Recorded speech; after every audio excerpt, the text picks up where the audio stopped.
Hi everyone, ಎಲ್ಲರೂ ಹೇಗಿದ್ದೀರಾ? ಚೆನ್ನಾಗಿದ್ದೀರಾ ಅಂತ ಅನ್ಕೊಂತೀನಿ. ನಾನು ಕೂಡ ತುಂಬಾನೇ ಚೆನ್ನಾಗಿದ್ದೀನಿ. ಲಾಸ್ಟ್ ವಿಡಿಯೋಸಲ್ಲಿ ನಾನು ಅಫಿಲಿಯೇಟಿಂಗ್ ಮಾರ್ಕೆಟಿಂಗ್ಗಳ ಬಗ್ಗೆ ಮೀನ್ಸ್ ವಿಶ್ ಲಿಂಕ್ ಆಗಿರ್ಬೋದು, ಮೀಶೋ ಅಫಿಲಿಯೇಟಿಂಗ್ ಆಗಿರ್ಬೋದು, ಇದೆಲ್ಲದ್ರ ಬಗ್ಗೆ ಹೇಳಿದಾಗ ತುಂಬ ಜನ ಡೌಟ್ಸ್ ಕೇಳಿದ್ದೀರಾ. ಓಕೆನಾ? ಆ್ಯಂಡ್ ಅದರಲ್ಲೂ ಮೀಶೋ ಅಫಿಲಿಯೇಟಿಂಗ್ ಬಗ್ಗೆ ಹೇಳಿದಾಗ್ಲೂ ಲಾಗಿನ್ ಪ್ರಾಬ್ಲಮ್ ಆಗ್ತಾ ಇದೆ ಅಂತ ಎಲ್ಲ ನನಗೆ ಪರ್ಸ್ನಲಾಗಿ ಕೂಡ ತುಂಬ ಜನ ಮೆಸೇಜ್ ಮಾಡಿದ್ದಾರೆ. ಸೊ ನಿಮ್ಮ ಒಂದಷ್ಟು ಡೌಟ್ಸ್ಗಳನ್ನ ತುಂಬ ಜನ ಕೇಳಿದ್ದಾರೆ. ಅದ್ರಲ್ಲಿ ಪ್ರಾಪರಾಗಿ ಯಾವುದು ತುಂಬ ಜನ ಸೇಮ್ ಕ್ವಶನ್ಸ್ಗಳನ್ನ ಕೇಳಿದ್ದಾರೆ. ಅಂಥ ಕ್ವಶನ್ಸ್ಗಳನ್ನ ನಾನು ಪಿಕ್ ಮಾಡಿಕೊಂಡು ನಿಮಗೆ ಆನ್ಸರ್ ಮಾಡೋದಕ್ಕೆ ಬಂದಿದ್ದೀನಿ. ಸೊ ಈಗ ಸ್ಟಾರ್ಟ್ ಮಾಡೋದಕ್ಕೂ ಮುಂಚೆ ಯಾರೆಲ್ಲ ನನ್ನ ಪೇಜ್ನ ಸಬ್ಸ್ಕ್ರೈಬ್ ಮಾಡಿಲ್ಲ ಹೋಗಿ ಸಬ್ಸ್ಕ್ರೈಬ್ ಮಾಡ್ಕೊಂಡು ಬನ್ನಿ. ಆಲ್ರೆಡಿ ಯಾರೆಲ್ಲ ಸಬ್ಸ್ಕ್ರೈಬ್ ಮಾಡಿರ್ತೀರಾ ಅವರು ಪಕ್ಕದಲ್ಲೇ ಇರುವಂಥ ಬೆಲ್ ಐಕಾನ್ ಮೇಲೆ ಕ್ಲಿಕ್ ಮಾಡಿ. ಅದರಿಂದ ನಾನು ಏನೇ ವಿಡಿಯೋಸ್ ಹಾಕಿದ್ರು ನಿಮಗೆ ಬೇಗ ರೀಚ್ ಆಗುತ್ತೆ. ಓಕೆನಾ? So yes, welcome back to my YouTube channel.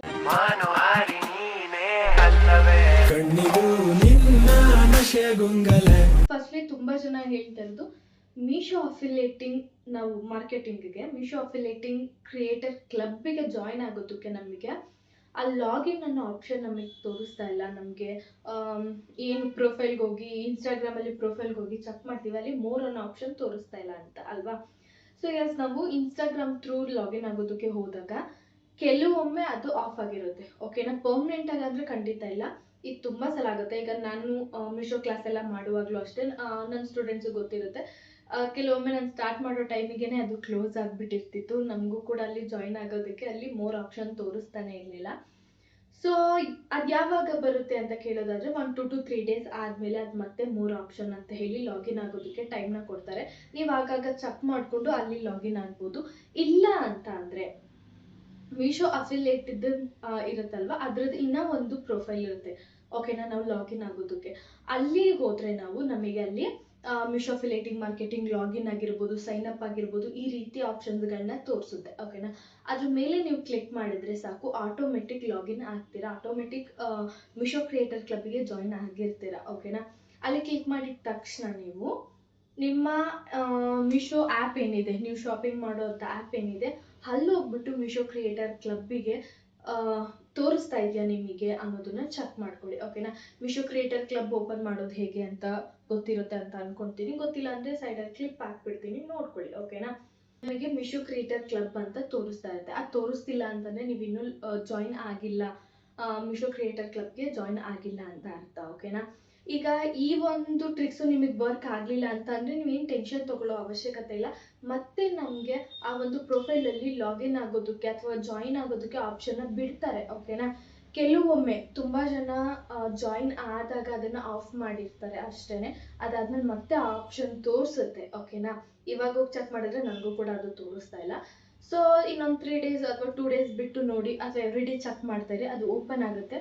ಆಗ ನೀವು ಲಾಗಿನ್ ಆಗ್ಬೋದು. ಓಕೆ? ಆ್ಯಂಡ್ ಇನ್ನೊಬ್ರು ಇನ್ಸ್ಟಾಗ್ರಾಮಲ್ಲಿ ಪೋಸ್ಟ್ ಮಾಡಿರೋದು ಮೀಶೋದಲ್ಲಿ ತೋರಿಸ್ತಾ ಇಲ್ಲ ಅಂತ ಕೇಳಿದ್ದಾರೆ. ಓಕೆನಾ? ಯಾಕೆ ಅಂತಂದರೆ ಒಂದು ನೆಟ್ವರ್ಕ್ ಇಶ್ಯೂಸ್ ಆಗಿರ್ಬೋದು, ಅಥವಾ ನೀವು ಏನು ಮೀಶೋ ಕ್ರಿಯೇಟರ್ ಕ್ಲಬ್ಬಿಗೆ ಲಾಗಿನ್ ಆಗಿ ಅದನ್ನು ಮಾಡ್ತಿರ್ತೀರ, ಲಾಗಿನ್ ಆಗಿರ್ತೀರಲ್ವ, ಅದು ನಿಮ್ಮ ಒಂದು ಪ್ರೊಫೈಲ್ನ ಇನ್ನೂ ಆಕ್ಸೆಪ್ಟ್ ಮಾಡಿರಲ್ಲ. ಓಕೆನಾ? ಅಗ್ರಿ ಆಗಿರಲ್ಲ. ಓಕೆ, ಅದರಿಂದ ಕೂಡ ನಮಗೆ ತೋರಿಸಲ್ಲ. ಕೆಲವೊಮ್ಮೆ ನೆಟ್ವರ್ಕ್ ಇಶ್ಯೂಸಿಂದ ಕೂಡ ತೋರಿಸಲ್ಲ. ಓಕೆನಾ? ಕೆಲವ್ರದ್ದು ತಕ್ಷಣವೇ ಅಪ್ಡೇಟ್ ಆಗಿಬಿಡುತ್ತೆ, ಕೆಲವ್ರದ್ದು ಅಪ್ಡೇಟ್ ಆಗೋದಕ್ಕೆ ಟೈಮ್ ತೊಗೊಳುತ್ತೆ, ಅದಕ್ಕೋಸ್ಕರ ತೋರಿಸ್ತಾ ಇರಲ್ಲ. ಸೊ ನೋ ವರಿ, ಅಯ್ಯೋ ನನಗೆ ಇದು ಆಗೋದೇ ಇಲ್ವಾ ಅಂತೆಲ್ಲ ಟೆನ್ಷನ್ ತೊಗೊಳ್ಳೋ ಅವಶ್ಯಕತೆ ಇಲ್ಲ. ಇನ್ನು ಅಮೌಂಟ್ನ ಹೇಗೆ ಡ್ರಾ ಮಾಡ್ಕೊಳ್ಳೋದು ಅಂತ ಕೇಳಿದ್ದೀರಾ. ಅಮೌಂಟ್ನ ನಾವು ಸಪ್ರೇಟಾಗಿ ಏನೋ ಎಕ್ಸ್ಟ್ರಾ ಎಫರ್ಟ್ ಹಾಕಿ ಎಲ್ಲ ಡ್ರಾ ಮಾಡೋ ಅವಶ್ಯಕತೆ ಇಲ್ಲ. ನಾವೇನಾದರೂ ಮೀಶೋ ಕ್ರಿಯೇಟರ್ ಕ್ಲಬ್ಬಿಗೆ ಜಾಯಿನ್ ಆದ್ವಿ, ಅಲ್ಲಿ ನಮ್ಮ ವಿಡಿಯೋಸ್ ಎಲ್ಲ ಹಾಕಿ ಅಫಿಲಿಯೇಟಿಂಗ್ ಮಾರ್ಕೆಟಿಂಗ್ ಸ್ಟಾರ್ಟ್ ಮಾಡಿಬಿಟ್ಟಿದ್ದೀವಿ ಅಂತ ಅಂದರೆ ನಮಗೆ ಏನು ಆಟೋ ಲಿಂಕ್ ಟು ಸೆಂಡ್ ಅಂತ ಎಲ್ಲ ತೋರಿಸ್ತಾ ಇರುತ್ತೆ ಅಲ್ಲ, ಅದ್ರ ಮೇಲ್ಗಡೆನೆ ನಮಗೆ ಬ್ಯಾಂಕ್ ಡೀಟೇಲ್ಸ್ ಅಂತ ಕೇಳ್ತಾ ಇರುತ್ತೆ. ಓಕೆನಾ?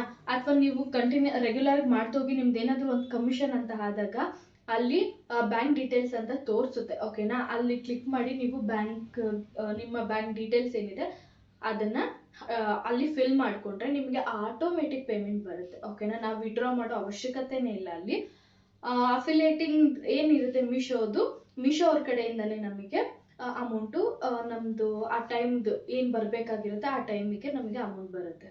ಆ ಅಮೌಂಟ್ ಬರೋದಕ್ಕೆ ಏನು ಟೈಮ್ ಅಂತ ಕೂಡ ನಿಮಗೆ ಗೊತ್ತಿದೆ ಅನ್ಕೊತೀನಿ. ಎವ್ರಿ ಸಿಂಗಲ್ ಕಮಿಷನ್ ಕನ್ಫರ್ಮ್ ಆಗೋದಕ್ಕೆ 21 days ತೊಗೊಳುತ್ತೆ. ನೀವು ರೆಗ್ಯುಲರ್ ಆಗಿ ಆಗ್ತಾ ಇದ್ದು ರೆಗ್ಯುಲರ್ ಆಗಿ ಕಮಿಷನ್ ಬರುತ್ತೆ ಅಂತ ಅಂದರೆ ನಿಮಗೆ ಫಸ್ಟ್ ಕಮಿಷನ್ ಬರೋದಕ್ಕೆ ಮ್ಯಾಕ್ಸಿಮಮ್ 21 ಇಂದ 30 ಡೇಸ್ ತಗೋಬಹುದು. ಓಕೆನಾ. ಅದಾದ್ಮೇಲೆ ಪ್ರತಿ ವೀಕ್ಲಿ ಬರ್ತಾ ಹೋಗುತ್ತೆ. ಓಕೆನಾ. ಸೆಕೆಂಡ್ ಪೇಮೆಂಟ್ ಇಂದ ನಿಮಗೆ ವೀಕ್ಲಿ ಪೇಮೆಂಟ್ ಬರ್ತಾ ಹೋಗುತ್ತೆ. ಓಕೆನಾ. ಲೈಕ್ ಹೆಂಗೆ ಅಂದ್ರೆ ನಿಮಗೆ ಮಂಡೇ ಕನ್ಫರ್ಮ್ ಆಗುತ್ತೆ, ಫ್ರೈಡೇ ನಿಮ್ಮ ಅಕೌಂಟಿಗೆ ಆಟೋಮೆಟಿಕ್ ಅದು ನೀವು ಅಲ್ಲಿ ಬ್ಯಾಂಕ್ ಡೀಟೇಲ್ಸ್ ಏನು ಕೊಟ್ಟಿರ್ತೀರಲ್ವಾ ಆ ಬ್ಯಾಂಕಿಗೆ ಆಟೋಮೆಟಿಕ್ ಕ್ರೆಡಿಟ್ ಆಗುತ್ತೆ. ಅದು ನಿಮಗೆ ಹಿಸ್ಟ್ರಿಲೂ ತೋರಿಸುತ್ತೆ. ಲೈಕ್ ನಿಮ್ಮ ಫೋನ್ ಪೇ ಆಗಿರ್ಬೋದು, ಗೂಗಲ್ ಪೇ ಏನು ಯೂಸ್ ಮಾಡ್ತೀರಾ ಅಲ್ಲಿ ಹಿಸ್ಟ್ರಿಲೂ ಕೂಡ ತೋರಿಸುತ್ತೆ. ಆ್ಯಂಡ್ ಆಲ್ಸೋ ನಾರ್ಮಲ್ ಮೆಸೇಜಲ್ಲೂ ಕೂಡ ತೋರಿಸುತ್ತೆ. ಮೀಶೋ ಆ್ಯಪಲ್ಲಿ ಹೋಗಿ ನೀವು ಪೇಮೆಂಟ್ ಅದೆಲ್ಲ ಚೆಕ್ ಮಾಡಿದ್ರೆ ಅಲ್ಲೂ ಕೂಡ ನಿಮಗೆ ಕ್ರೆಡಿಟ್ ಆಗಿರೋದು ತೋರಿಸುತ್ತೆ. ನೆಕ್ಸ್ಟ್ ಪೆಂಡಿಂಗ್ ಅಂತ ತೋರಿಸ್ತಾ ಇದೆ ಅಂತ ಹೇಳಿದ್ದೀರಾ. ಪೆಂಡಿಂಗ್ ಅಂದರೆ ಅದೇ ನಿಮ್ಮ ಪ್ರೊಫೈಲ್ ಇನ್ನೂ ಅಕ್ಸೆಪ್ಟ್ ಆಗಿಲ್ಲ ಅಂತ ಅರ್ಥ ಅಷ್ಟೇ. ಓಕೆನಾ. ಈಗ ಮೀಶೋದು ಯೂಶ್ವಲಿ ಬೇಗ ಆಗುತ್ತೆ. ಓಕೆನಾ. ನೀವು ಫ್ಲಿಪ್ಕಾರ್ಟ್, ಅಮೆಝಾನ್ ಇದೆಲ್ಲ ಸಪ್ರೇಟಾಗಿ ಇದೇ ಥರ ಕ್ರಿಯೇಟ್ ಮಾಡ್ಕೊತೀನಿ ಅಂತ ಅಂದರೆ ನಿಮಗೆ ಅದು ಮ್ಯಾಕ್ಸಿಮಮ್ 15 ಡೇಸ್ವರೆಗೂ ಟೈಮ್ ತೊಗೊಳುತ್ತೆ. ಓಕೆನಾ. ಮೀಶೋನೇ ಬೇಗ ನಮಗೆ ತೊಗೊಳ್ಳೋ ಅಂಥದ್ದು. ಓಕೆನಾ. ಇನ್ನೊಬ್ರು ಕೇಳಿದ್ರಿ ಫಾಲೋವರ್ಸ್ ಇಲ್ಲ ಅಂದರೆ ಏನು ಮಾಡೋದು ಅಂತ. ನಿಮಗೆ ವಿಶ್ ಲಿಂಕ್ನ ಮಾಡ್ತೀನಿ ಅಂತ ಅಂದರೆ ಫಾಲೋವರ್ಸ್ನ ಅವಶ್ಯಕತೆ ಇದೆ. ಓಕೆನಾ. ವಿಶ್ ಲಿಂಕ್ ಮಾಡೋದಕ್ಕೆ ಎಷ್ಟು ಫಾಲೋವರ್ಸ್ ಬೇಕು ಅನ್ನೋದು ಗೊತ್ತಿದೆ ಅಂತ ಅನ್ಕೊಳ್ತೀನಿ. ಗೊತ್ತಿಲ್ಲ ಅಂದರೆ ಹೋಗಿ ವಿಶ್ ಲಿಂಕ್ ಓಪನ್ ಮಾಡಿ ನೋಡಿ, ನಿಮಗೆ ಅದ್ರ ಬಗ್ಗೆ ಕಂಪ್ಲೀಟ್ ಸಿಗುತ್ತೆ. ಬಟ್ ಮೀಶೋ ಅಫಿಲಿಯೇಟಿಂಗ್ ಅಂತ ಬಂದರೆ ನಿಮಗೆ ಯಾವುದೇ ಫಾಲೋವರ್ಸ್ ಇಲ್ಲದೇನೂ ಕೂಡ ಮಾಡ್ಬೋದು. ಯಾವುದೇ ಫಾಲೋವರ್ಸ್ ಇಲ್ಲ ಅಂದ್ರೂ ಲಾಗಿನ್ ಆಗ್ಬೋದು, ಅಫಿಲಿಯೇಟಿಂಗ್ ಮಾರ್ಕೆಟಿಂಗ್ನ ಮಾಡ್ಬೋದು, ಅರ್ನಿಂಗ್ಸ್ನ ಮಾಡ್ಬೋದು. ಓಕೆನಾ. ಇನ್ನೊಬ್ರು ನಮಗೆ ಪೋಸ್ಟ್ ಮಾಡ್ತಾ ಇದ್ದೀನಿ ಬಟ್ ಫಾಲೋವರ್ಸ್ ಆಗ್ತಾ ಇಲ್ಲ ಅಂತ. ನಾವು ಹಾಕಿದ ಒಂದೇ ಪೋಸ್ಟ್ಗೆ ಯಾರು ಫಾಲೋ ಮಾಡಲ್ಲ. ಈಗ ನಾವು 100 ಪೋಸ್ಟ್ ಹಾಕ್ತೀವಿ ಹಂಗಂತ ನಮ್ಗೇನು ಸಾವಿರಾರು ಜನ ಫಾಲೋವರ್ಸ್ ಆಗ್ತಾರ? ಇಲ್ಲ ಅಲ್ವಾ. ಆ್ಯಂಡ್ ನಾವು ಸುಮ್ಮನೆ ನಾನು ಪೋಸ್ಟ್ ಮಾಡ್ತಾ ಇದ್ದೀನಿ ಫಾಲೋ ಆಗ್ತಾ ಇಲ್ಲ ಅಂತ ಅಂದರೆ ಆಗಲ್ಲ. ನಾನು ಮಾಡೋವಂಥ ಪೋಸ್ಟು ಒಂದು 4 ಜನ ಫಾಲೋ ಮಾಡೋ ಥರನೂ ಇರಬೇಕು ಅಲ್ವಾ. ತುಂಬ ಡಿಫ್ರೆನ್ಸ್ ಇದೆ. ಓಕೆನಾ. ನಾವು ಬರೀ ಪೋಸ್ಟ್ ಮಾಡೋದಕ್ಕೂ ಜನಕ್ಕೆ ಯೂಸ್ಫುಲ್ ಆಗೋ ಅಂಥದ್ದನ್ನು ತೊಗೊಂಡು ಜನದ ಮುಂದೆ ನಿಂತು ಫಾಲೋ ಮಾಡಿ ಅಂತ ಕೇಳೋದಕ್ಕೂ ವ್ಯತ್ಯಾಸ ಇದೆ ಅಲ್ವಾ. ನಾವು ಡೈಲಿ ಪೋಸ್ಟ್ ಮಾಡ್ತೀವಾ ಅಂತ ಮಾತ್ರಕ್ಕೆ ತುಂಬ ವಿಷಯದಲ್ಲಿ ನಾವು ಹೇಳ್ತೀವಿ ಕನ್ಸಿಸ್ಟೆನ್ಸಿ ಮೇಂಟೈನ್ ಮಾಡಿ, ಫಾಲೋವರ್ಸ್ ಬರ್ತಾರೆ, ಅರ್ನಿಂಗ್ಸ್ ಬರುತ್ತೆ, ಎಲ್ಲ ಬರುತ್ತೆ ಅಂತ. ಬಟ್ ಫಾಲೋವರ್ಸ್ ಬರಬೇಕು ಅಂತಂದರೆ ನಮ್ಮ ಪ್ರೊಫೈಲ್ ಅವ್ರಿಗೇನೋ ಒಂದು ಯೂಸ್ಫುಲ್ ಅಂತ ಅನ್ನಿಸ್ಬೇಕು ಅಲ್ವಾ. ಈಗ ಅಫಿಲಿಯೇಟಿಂಗ್ ಮಾರ್ಕೆಟಿಂಗ್ಗೆ ತೊಗೊತೀನಿ ಅಂತ ಅಂದರೆ ನಾನು ಜನಕ್ಕೆ ತುಂಬ ಇಂಟ್ರೆಸ್ಟಿಂಗ್ ಹಾಗೆ ಅವರಿಗೆ ಇಷ್ಟ ಆಗುವಂಥ ಪ್ರಾಡಕ್ಟ್ಗಳನ್ನ ನಾನು ತೋರಿಸೋ ಆ ಥರ ಇರಬೇಕು. ಓಕೆನಾ. ನಾನು ತೋರಿಸುವಂಥ ಪ್ರಾಡಕ್ಟ್ನ ಅಟ್ಲೀಸ್ಟ್ 10 ಜನನಾದರೂ ಬೈ ಮಾಡೋ ಥರ ಇರಬೇಕು. ಒಂದು 10 ಜನಕ್ಕಾದರೂ ಆ ಒಂದು ಪ್ರಾಡಕ್ಟ್ಗಳು ಇಷ್ಟ ಆಗೋ ಥರ ಇರಬೇಕು. ಆಗ ನಮ್ಮ ಒಂದು ಪ್ರೊಫೈಲಲ್ಲಿ ಲೈಫ್ ಟೈಮ್ ಅವರು ಉಳ್ಕೊಳ್ತಾರೆ. ಓಕೆನಾ. ಫಾಲೋ ಮಾಡಿ ಅವರು ಲೈಫ್ ಟೈಮ್ ಉಳ್ಕೋತಾರೆ. ನಾನು ತೋರಿಸುವಂಥ ಪ್ರಾಡಕ್ಟ್ ಯಾರಿಗೂ ಇಷ್ಟ ಆಗ್ತಾ ಇಲ್ಲ ಅಂತ ಅಂದರೆ ಅದ್ರ ಅರ್ಥ ನಮಗೆ ಮಾಡೋಕ್ಕೆ ಬರ್ತಿಲ್ಲ, ಅಯ್ಯೋ ಜನಕ್ಕೆ ಇಷ್ಟ ಆಗ್ತಿಲ್ಲ ಅನ್ನೋದಕ್ಕಿಂತ ಹೆಚ್ಚಾಗಿ ನೀವು ಜಾಸ್ತಿ ಸರ್ಚ್ ಮಾಡ್ತಾ ಇಲ್ಲ, ನೀವು ಹೊಸದಾಗಿ ಏನು ಬಂದಿದೆ ಅಂತ. ಈಗ ಎಷ್ಟೊಂದು ಈಗ ಮೀಶೋದ ಇನ್ಸ್ಟಾಗ್ರಾಮಲ್ಲಿ ಇದು ಟ್ರೆಂಡಿಂಗ್ ಇದೆ, ಈ ಒಂದು ಪ್ರಾಡಕ್ಟ್ ವೈರಲ್ ಇದೆ ಅಂತ ಹೇಳಿ ತುಂಬ ಜನ ಈಗ ಒಂದು ಇನ್ಫ್ಲೂಯೆನ್ಸರ್ ಮಾಡಿಬಿಟ್ಟು ಆ ಟ್ರೆಂಡ್ ಆಯಿತು ಅಂದರೆ ಪ್ರತಿ ಇನ್ಫ್ಲೂಯೆನ್ಸರ್ಸ್ ಅದನ್ನು ಮಾಡ್ತಾರೆ. ಯಾಕೆ? ಈಗ ಟ್ರೆಂಡ್ ಆಗಿರುವಂಥ ವ್ಯಕ್ತಿಗೆ ಒಂದಷ್ಟು ಜನ ಫಾಲೋವರ್ಸ್ ಇದ್ದರೆ ಅದನ್ನು ನೋಡಿ ಈಗ ನಾನು ಮಾಡಬೇಕು ಅಂದ್ಕೊಳ್ಳೋ ಏನು ಇನ್ಫ್ಲೂಯೆನ್ಸರ್ ಇರ್ತಾರಲ್ವ ಅವರಿಗೆ ಒಂದಷ್ಟು ಸರೌಂಡಿಂಗ್ ಫಾಲೋವರ್ಸ್ ಇರ್ತಾರೆ. ಓಕೆನಾ. ಅವ್ರ ಫಾಲೋವರ್ಸ್ ಅವ್ರದ್ದನ್ನ ನೋಡಿ ಬೈ ಮಾಡ್ತಾರೆ, ಇವರ ಫಾಲೋವರ್ಸ್ ಇವ್ರದ್ದು ನೋಡಿ ಬೈ ಮಾಡ್ತಾರೆ. ಓಕೆನಾ. ಸೊ ಯಾರೋ ಒಂದು ಒಳ್ಳೆ ಇನ್ಫ್ಲೂಯೆನ್ಸರ್, ಓಕೆನಾ, ಫುಲ್ಲು ಒಳ್ಳೆ ಅರ್ನಿಂಗ್ಸ್ನ ತೊಗೊಳ್ತಾ ಇರೋವಂಥ ಇನ್ಫ್ಲೂಯೆನ್ಸರ್, ಅವ್ರು ಯಾವ ಥರ ಪ್ರಾಡಕ್ಟ್ಗಳನ್ನ ರಿವ್ಯೂಸ್ ಮಾಡ್ತಾ ಇದ್ದಾರೆ ಚೆಕ್ ಮಾಡಿ. ಇಲ್ಲ ಅಂತಂದರೆ ನಿಮ್ಮದೇ ಒಂದು ಟ್ರೆಂಡ್ನ ಕ್ರಿಯೇಟ್ ಮಾಡ್ಕೊಳ್ಳಿ, ಹೊಸದು ಹುಡುಕಿ ನೀವು. ಓಕೆನಾ. ಈಗ 1 ದಿನ ತೊಗೊಳ್ತಿರ್ಬೋದು ಒಂದು ಪ್ರಾಡಕ್ಟ್, 2 ದಿನ ತೊಗೊಳ್ತಿರ್ಬೋದು, 3ನೇ ದಿನ ತೊಗೊಳ್ಳೋಂಥ ಪ್ರಾಡಕ್ಟ್ನ ಹೇಗೆ ನೀವು ತೋರಿಸ್ಬೇಕು, ಹೇಗೆ ಚೂಸ್ ಮಾಡಬೇಕು ಅನ್ನೋದು ನಿಮಗೇನೆ ಅರ್ಥ ಆಗುತ್ತೆ. ಓಕೆನಾ. ಸೊ ಫಾಲೋವರ್ಸ್ ಪೋಸ್ಟ್ ಮಾಡೋದ್ರಿಂದ ಬಂದ್ಬಿಡಲ್ಲ, ಫಾಲೋವರ್ಸ್ಗೂ ಏನಾದರೂ ಯೂಸ್ ಇದ್ರೆ ಮಾತ್ರ ಬರ್ತಾರೆ. ಓಕೆ. ಅಫಿಲಿಯೇಟಿಂಗ್ ಮಾರ್ಕೆಟಿಂಗಲ್ಲಿ ಪ್ರಾಡಕ್ಟ್ನ ರಿಟರ್ನ್ ಮಾಡಿದ್ರೆ ನಮಗೇನಾದರೂ ಕ್ಯಾಶ್ ಬ್ಯಾಕ್ ಸಿಗುತ್ತಾ ಅಂತ ಕೇಳಿದ್ದಾರೆ. ಖಂಡಿತ ಇಲ್ಲ. ನಾವು ಅಫಿಲಿಯೇಟಿಂಗ್ ಮಾರ್ಕೆಟಿಂಗಲ್ಲಿ ರಿಟರ್ನ್ ಮಾಡೋದ್ರಿಂದ ಯಾವುದೇ ರೀತಿ ಕ್ಯಾಶ್ ಬ್ಯಾಕ್ ಸಿಗಲ್ಲ. ಕ್ಲಿಯರ್. ಜಸ್ಟ್ ನಾವು ಪ್ರಾಡಕ್ಟ್ನ ರಿವ್ಯೂಸ್ಗೋಸ್ಕರ ತೊಗೊಂಡಿರ್ತೀವಿ, ಸೊ ರಿವ್ಯೂ ಮಾಡ್ತೀವಿ, ರಿಟರ್ನ್ ಮಾಡ್ತೀವಿ ಅಷ್ಟೇ. ನಾವು ಏನು ಪೇಮೆಂಟ್ನ ಪೇ ಮಾಡಿ ತೊಗೊಂಡಿರ್ತೀವಿ ಆ ಅಮೌಂಟ್ ರೀಫಂಡ್ ಆಗುತ್ತೆ ಬಿಟ್ಟರೆ ಆ ಒಂದು ಪ್ರಾಡಕ್ಟದು ಎಕ್ಸ್ಟ್ರಾ ನಮಗೆ ಕ್ಯಾಶ್ ಬ್ಯಾಕ್ ಆಗಲಿ ಮತ್ತೊಂದಾಗಲಿ ರಿವಾರ್ಡ್ಸ್ ಆಗಲಿ ಅಫಿಲಿಯೇಟಿಂಗ್ ಮಾರ್ಕೆಟಿಂಗಲ್ಲಿ ಸಿಗಲ್ಲ. ಇನ್ನು ಒಬ್ಬರು ಆರ್ಡರ್ ಮಾಡಿದ ತಕ್ಷಣ ನಮಗೆ ಪೇಮೆಂಟ್ ಬರುತ್ತಾ, ನಮ್ಮ ಒಂದು ಕಮಿಷನ್ ಕನ್ಫರ್ಮ್ ಆಗುತ್ತಾ, ಇಲ್ಲ ಪ್ರಾಡಕ್ಟು ಅವರ ಕೈಗೆ ರೀಚ್ ಆದಮೇಲೆ ಬರುತ್ತಾ ಅಂತ. ನಿಮ್ಮ ಒಂದು ಪ್ರಾಡಕ್ಟ್ನ ಅವರು ಆರ್ಡರ್ ಮಾಡಿದ ತಕ್ಷಣವೂ ಸಿಗಲ್ಲ, ಅವ್ರ ಕೈಗೆ ಆ ಪ್ರಾಡಕ್ಟ್ ಸಿಕ್ಕಿದ ತಕ್ಷಣವೂ ಸಿಗಲ್ಲ. ಅವರು ಆ ಪ್ರಾಡಕ್ಟ್ನ ರಿಟರ್ನ್ ಮಾಡೋ ಟೈಮ್ ಕಂಪ್ಲೀಟ್ ಆದಮೇಲೆ, ಅದು ಅವರು ಆ ಪ್ರಾಡಕ್ಟ್ನ ಇಟ್ಕೊಂಡಿದ್ರೆ ಮಾತ್ರ ನಿಮಗೆ ಕಮಿಷನ್ ಕನ್ಫರ್ಮ್ ಆಗುತ್ತೆ. ಅವ್ರು ಏನಾದರೂ ರಿಟರ್ನ್ ಮಾಡಿದ್ರು ಅಂತ ಅಂದರೆ ನಮಗೆ ಇಲ್ಲಿ ಕಮಿಷನ್ ಬರಲ್ಲ. ಓಕೆನಾ? ಅದಕ್ಕೇನೆ ನಾನು ಪ್ರತಿ ವಿಡಿಯೋದಲ್ಲೂ ಇದನ್ನು ಮೆನ್ಷನ್ ಮಾಡ್ತಾನೆ ಇದ್ದೀನಿ. ನೀವು ಯಾವುದಾದ್ರೂ ಪ್ರಾಡಕ್ಟ್ನ ತಂದುಬಿಟ್ಟು ಜಸ್ಟ್ ರಿವ್ಯೂಸ್ ಕೊಡೋದ್ರಿಂದ ನಮಗೇನು ಯೂಸ್ ಇಲ್ಲ. ಓಕೆನಾ? ಈಗ ಚೆನ್ನಾಗಿಲ್ಲದೆ ಇರೋ ಪ್ರಾಡಕ್ಟ್ ಬಂದ್ಬಿಟ್ಟಿರುತ್ತೆ, ಅದನ್ನು ತೋರಿಸ್ಬಿಟ್ಟು ನೀವು ವಿಡಿಯೋ ಮಾಡಿ ಹಾಕ್ಬಿಡ್ತೀರಾ. ನೀವು ಹೇಗೆ ಅದು ಚೆನ್ನಾಗಿದೆಯಾ ಇಲ್ವಾ ಅಂತ ಗೊತ್ತಿಲ್ಲದೆ ತೊಗೊಂಡ್ಬಿಟ್ಟಿರ್ತೀರೋ, ಹಾಗೆ ನಿಮ್ಮ ವಿಡಿಯೋ ಥ್ರೂ ಒಂದು 50 ಜನ ತೊಗೊಳ್ತಾರೆ ಅಂದ್ಕೊಳ್ಳಿ. ಆ 50 ಜನದಲ್ಲಿ 50 ಜನನೂ ರಿಟರ್ನ್ ಮಾಡ್ತಾರೆ. ಬಿಕಾಸ್ ಚೆನ್ನಾಗಿಲ್ಲ ಅಂದರೆ ಯಾರು ಇಟ್ಕೊಳ್ಳಲ್ಲ ಅಲ್ವಾ? ಸೊ ಇಟ್ಕೊಳ್ಳೋ ಅಂಥ ಪ್ರಾಡಕ್ಟ್ನ ತರಿಸ್ಕೊಳ್ಳಿ. ಆದಷ್ಟು ಅಫೋರ್ಡಬಲ್ ಪ್ರೈಸಲ್ಲಿ ಇದ್ರೂ ಪರವಾಗಿಲ್ಲ, ಕ್ವಾಲಿಟಿ ನೋಡಿ, ಆ ಒಂದು ಪ್ಯಾಟ್ರನ್ಗಳು ಹೇಗಿದೆ ನೋಡಿ, ಚೆನ್ನಾಗಿದೆಯಾ, ವರ್ತ್ ಅಂತ ಅನ್ಸುತ್ತಾ, ಆ ಒಂದು ಅಮೌಂಟಿಗೆ ಆ ಪ್ರಾಡಕ್ಟ್ ವರ್ತ್ ಇದೆಯಾ. ಈಗ ಈ ಒಂದು ಅಮೌಂಟಿಗೆ ಈ ಪ್ರಾಡಕ್ಟ್ ವಾವ್ ಚೆನ್ನಾಗಿದೆ ಗುರು, ನಂಗಂತೂ ಇಷ್ಟ ಆಯಿತು, ನಂಗೆ ಇಟ್ಕೊಬೇಕು ಅನಿಸ್ತಾ ಇದೆ ಅಂತ ಅನ್ಸಿದ್ರೆ ತುಂಬ ಜನ ಆಡಿಯನ್ಸ್ಗೂ ಹಾಗೆ ಅನಿಸಿರುತ್ತೆ, ಈ ಪ್ರಾಡಕ್ಟ್ ಚೆನ್ನಾಗಿದೆ ಇಟ್ಕೊಳ್ಳೋಣ ಅಂತ. ಸೊ ಇಟ್ಕೊಂಡ್ರೆ ಮಾತ್ರ ನಮಗೆ ಕಮಿಷನ್, ರಿಟರ್ನ್ ಮಾಡಿದ್ರೆ ಅಲ್ಲ. ಓಕೆ? ಸೊ ಅದರ ಅರ್ಥ ಆರ್ಡರ್ನ ಪ್ಲೇಸ್ ಮಾಡಿದ ತಕ್ಷಣ ಆಗಲಿ, ಆರ್ಡರ್ ಅವರಿಗೆ ರೀಚ್ ಆಗಿದ ತಕ್ಷಣ ಆಗಲಿ ನಮಗೆ ಕಮಿಷನ್ ಸಿಗಲ್ಲ. ಪ್ರಾಡಕ್ಟ್ನ ಅವರು ಇಟ್ಕೊಂಡ್ರೆ ಮಾತ್ರ ಕಮಿಷನ್ ಸಿಗುತ್ತೆ. ರಿಟರ್ನ್ ಮಾಡಿದ್ರೆ ಯಾವುದೇ ರೀತಿ ಕಮಿಷನ್ ಬರಲ್ಲ. ಫ್ಲಿಪ್ಕಾರ್ಟ್ ಅಫಿಲಿಯೇಟಿಂಗ್ ಮಾಡೋದು ಹೇಗೆ ಅಂತ ಕೇಳಿದ್ರಿ.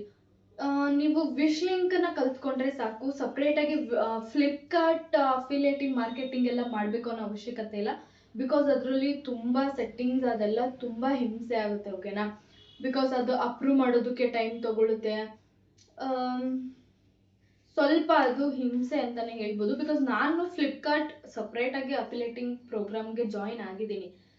ಬಟ್ ಅದಾಗಿರೋದ್ರಿಂದ ನನಗೆ ಎಕ್ಸ್ಟ್ರಾ ಬೆನಿಫಿಟ್ಸ್ ಏನೂ ಇಲ್ಲ ಅದರಲ್ಲಿ. ಬಿಕಾಸ್ ನಾನು ವಿಶ್ ಲಿಂಕ್ ಥ್ರೂನೇ ಮಾಡ್ತೀನಲ್ವ. ಸೊ ಹಾಗಾಗಿ ನನಗೆ ಅದರಿಂದ ಏನು ಸಪ್ರೇಟಾಗಿ ಫ್ಲಿಪ್ಕಾರ್ಟ್ ಅಫಿಲಿಯೇಟಿಂಗ್ ಮಾಡ್ತಾ ಇದ್ದೀನಿ ಅನ್ನೋದ್ರಿಂದ ಯಾವುದೇ ರೀತಿ ಬೆನಿಫಿಟ್ಸ್ ಇಲ್ಲ. ಸೊ ನೀವು ವಿಶ್ ಲಿಂಕನ್ನು ಜಾಯ್ನ್ ಆಗಿ ವಿಶ್ ಲಿಂಕ್ ಬಗ್ಗೆ ತಿಳ್ಕೊಳ್ಳಿ. ವಿಶ್ ಲಿಂಕಲ್ಲೇ ಅಫಿಲಿಯೇಟಿಂಗ್ನ ಮಾಡಿ ಆರಾಮಾಗಿ ಮಾಡ್ಬೋದು. ಆ್ಯಂಡ್ ನೆಕ್ಸ್ಟ್ ಸೇಮ್ ಮಾಮೂಲಿ ಆಟೋ ಲಿಂಕ್ ವರ್ಕ್ ಆಗ್ತಾ ಇಲ್ಲ ಅಂತ ಮತ್ತೆ ಪೆಂಡಿಂಗ್ ಬರ್ತಾ ಇದೆ. ಕೆಲವ್ರಿಗೆ ನಾನು ಪೋಸ್ಟೇ ಕಾಣಿಸ್ತಾ ಇಲ್ಲ. ಇದೆಲ್ಲ ಯಾಕೆ ಆಗ್ತಿರುತ್ತೆ ಅಂದರೆ, ಒಂದು ನೆಟ್ವರ್ಕ್ ಇಶ್ಯೂಸ್, ಇನ್ನೊಂದು ನಿಮ್ಮ ಆ್ಯಪು ಅಪ್ಡೇಟ್ ಆಗಿರಲ್ಲ. ಇನ್ನು ನೀವು ಮೀಶೋ ಕ್ರಿಯೇಟರ್ ಆಗಿ ಅಥವಾ ವಿಶ್ ಲಿಂಕ್ ಕ್ರಿಯೇಟರ್ ಆಗಿ ಏನು ಜಾಯ್ನ್ ಆಗಿರ್ತೀರೋ, ಲಾಗಿನ್ ಆಗಿರ್ತೀರಲ್ವ, ಅಲ್ಲಿ ನಿಮ್ಮ ಪ್ರೊಫೈಲ್ಸ್ಗಳು ಇನ್ನೂ ಅಗ್ರಿ ಆಗಿರಲ್ಲ, ಆಕ್ಸೆಪ್ಟ್ ಆಗಿರಲ್ಲ. ಅದಕ್ಕೋಸ್ಕರ ಆ ಥರ ಇಶ್ಯೂಸ್ ಆಗ್ತಾ ಇರುತ್ತೆ. ಆ್ಯಂಡ್ ಆಲ್ಸೋ ಇನ್ನು ಕೆಲವ್ರಿಗೆ ಹೆಂಗೆ ಅಂದರೆ, ಆಟೋ ಲಿಂಕ್ ಹಾಕಿರ್ತಾರೆ, ಬಟ್ ಆಟೋ ಲಿಂಕ್ ಹಾಕಿದ್ಮೇಲೆ ಲಿಂಕ್ ಅಂತ ಕೇಳಿದವ್ರಿಗೆ ನಮ್ಮ ಕಡೆಯಿಂದ ಒಂದು ಹೋಗಿರುತ್ತೆ ಚೆಕ್ ಯುವರ್ ಡಿ ಎಮ್ ಅಂತ. ಆ ರಿಪ್ಲೈಗಳು ನಮಗೆ ಶೋನೇ ಆಗ್ತಾ ಇರಲ್ಲ ಕೆಲವೊಂದು ವಿಡಿಯೋಲಿ ಸ್ಟಾರ್ಟಿಂಗಲ್ಲಿ. ಬಿಕಾಸ್ ಅದನ್ನು ನಾನು ಫೇಸ್ ಮಾಡಿದ್ದೀನಿ. ನನಗೆ ಲಿಂಕ್ ಅಂತ ಕಾಮೆಂಟ್ ಮಾಡೋರಿಗೆ ಲಿಂಕ್ ಹೋಗ್ತಾ ಇದೆ. ಓಕೆನಾ? ಬಟ್ ನಂದು ಇನ್ನೂ ನೀಟಾಗಿ ಒಂದು ಅಫಿಲಿಯೇಟಿಂಗ್ ಮಾರ್ಕೆಟಿಂಗ್ ಅನ್ನೋ ಒಂದು ಪ್ಲ್ಯಾಟ್ಫಾರ್ಮ್ಗೆ ನಮ್ಮ ಪ್ರೊಫೈಲ್ ಇನ್ನೂ ಅಕ್ಸೆಪ್ಟ್ ಆಗಿರಲ್ವ, ಅಥವಾ ಅಪ್ಡೇಟ್ ಆಗಿರಲ್ಲ, ಅಥವಾ ನಮ್ಮ ಫೋನೇ ಸ್ಲೋ ಆಗಿಬಿಟ್ಟಿರುತ್ತೆ, ಏನೋ ಒಂದು ಇಶ್ಯೂಸಿಂದ ಅದು ಶೋ ಆಗ್ತಾ ಇರಲ್ಲ. ಓಕೆನಾ? ಆವಾಗಲೂ ನಮ್ಗೆ ಅನ್ಸುತ್ತೆ ನಮ್ದು ಆಟೋ ಲಿಂಕ್ ಸೆಂಡ್ ಆಗ್ತಿಲ್ಲ ಅಂತ. ಬಿಕಾಸ್ ನನಗೂ ಸ್ಟಾರ್ಟಿಂಗಲ್ಲಿ ಇದೇ ಪ್ರಾಬ್ಲಮ್ ಆಗಿದ್ದು. ಓಕೆನಾ? ಇನ್ನು ಕೆಲವರು ನಂದು ಎಲ್ಲ ಇದ್ರೂ ವಿಶ್ ಲಿಂಕಲ್ಲಿ ಜಾಯ್ನ್ ಆಗೋಕ್ಕಾಗ್ತಾ ಇಲ್ಲ ಅಂತ. ಅದು ಅಷ್ಟೇ, ಕೆಲವ್ರದ್ದು ಆಕ್ಸೆಪ್ಟ್ ಮಾಡ್ಕೊಳ್ಳೋದಕ್ಕೆ ಟೈಮ್ ತಗೊಳುತ್ತೆ. ಓಕೆನಾ? ಸೊ ಎಸ್, ಆಲ್ಮೋಸ್ಟ್ ನಿಮ್ಮ ಡೌಟ್ಸ್ಗಳಿಗೆ ನಾನು ಆನ್ಸರ್ ಮಾಡಿದ್ದೀನಿ ಅಂತ ಅಂದ್ಕೊಳ್ತೀನಿ. ಇನ್ನೂ ಏನಾದರೂ ಡೌಟ್ಸ್ ಇದ್ರೂ ನೀವು ಕೇಳಿ, ನಾನು ಆನ್ಸರ್ ಮಾಡೇ ಮಾಡ್ತೀನಿ. ಸೊ ಎಸ್, ನಿಮಗೆ ಈ ವಿಡಿಯೋ ಇಷ್ಟ ಆಗಿರುತ್ತೆ ಅಂತ ಅಂದ್ಕೊಳ್ತೀನಿ, ಹಾಗೆ ಯೂಸ್ಫುಲ್ ಆಗಿರುತ್ತೆ ಅಂತ ಅಂದ್ಕೊಳ್ತೀನಿ. ಇಷ್ಟ ಆಗಿತ್ತು ಅಂತಲೇ ಲೈಕ್ ಮಾಡಿ, ಶೇರ್ ಮಾಡಿ. ಹಾಗೆ ಯಾರೆಲ್ಲ ಅಫಿಲಿಯೇಟಿಂಗ್ ಮಾರ್ಕೆಟಿಂಗ್ನ ಮಾಡಬೇಕು, ಮನೆಯಲ್ಲೇ ಕೂತ್ಕೊಂಡು ದುಡಿಬೇಕು ಅಂದ್ಕೊಳ್ತಿರ್ತಾರೆ, ಅವ್ರಿಗೆ ಈ ವಿಡಿಯೋನ ಶೇರ್ ಮಾಡಿ, ಯೂಸ್ಫುಲ್ ಆಗಲಿ. ಸೊ ಎಸ್, ನೆಕ್ಸ್ಟ್ ವಿಡಿಯೋದಲ್ಲಿ ಸಿಗೋವರೆಗೂ ಟಾಟಾ, ಬೈ ಬಾಯ್.